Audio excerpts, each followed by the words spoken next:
اب جب climate change اور ماحولیاتی بحران کے بارے میں انہوں نے سوال پوچھا ہے، ہمارے ملک میں اس وقت سیلاب کی بھی کیفیت ہے اور ایک بڑی تعداد ہے جو اپنی جان و مال سے دور ہو چکے ہیں۔ اس میں یہ پوچھتے ہیں کہ دین اسلام کے لحاظ سے کہ علماء کی ذمہ داری ہے، دین یہ کہتا ہے کہ اپنی جان کو، لوگوں کی جان کو بچاؤ، تحفظ دو، تو وہ اس کلائمیٹ چینج اور یہ ماحولیاتی جو تباہی ہے اس پر بھی وہ گفتگو کیا کریں۔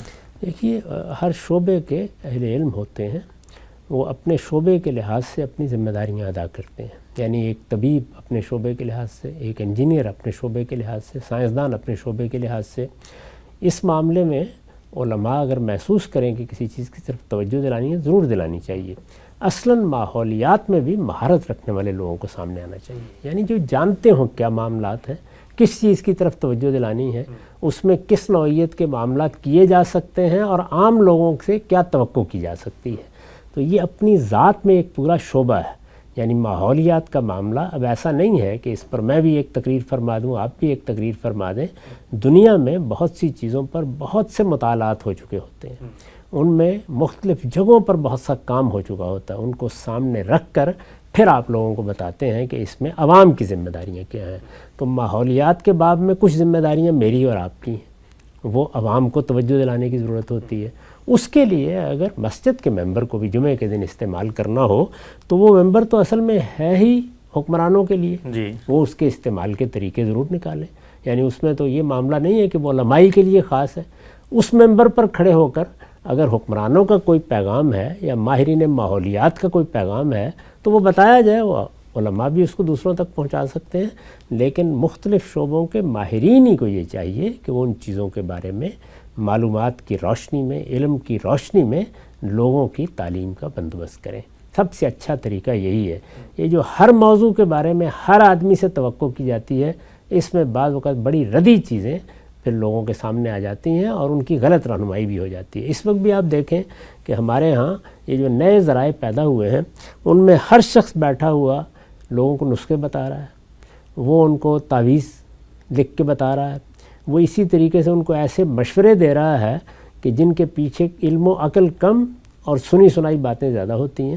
تو اس میں بھی بہت محتاط رہنا چاہیے۔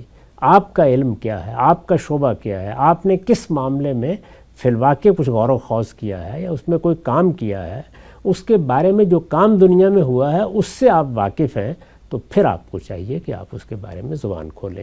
تو کسی عالم کا اگر یہ ذوق ہے اور اس کے ہاں اس معاملے میں بھی بہت سی چیزیں اس کے علم میں، تو ضرور لوگوں کو بتانا چاہیے۔ بالکل واضح ہو گیا۔ اچھا صاحب، جو آپ نے آخری بات کی، یہ آج کل اے آئی کے ذریعے ہم نے دیکھا ہے کہ لوگ کلک کر کے معلومات لیتے ہیں اور پھر اس کے بعد سائنس، فلسفہ، کلام، تاریخ، ادب، دنیا کے تمدن، ماحولیاتی تبدیلی، ہر چیز میں ایسے عبقری کی حیثیت سے اور ایسے ایقان اور اذعان سے وہ رائے بیان کر رہے ہوتے ہیں، اگر وہ ماہرین کے سامنے رکھی جائے تو وہ اپنا مبلغ علم بتاتے ہیں کہ بھی ہم نے تو چیٹ جی پی ٹی یا اے آئی سے پوچھا تھا۔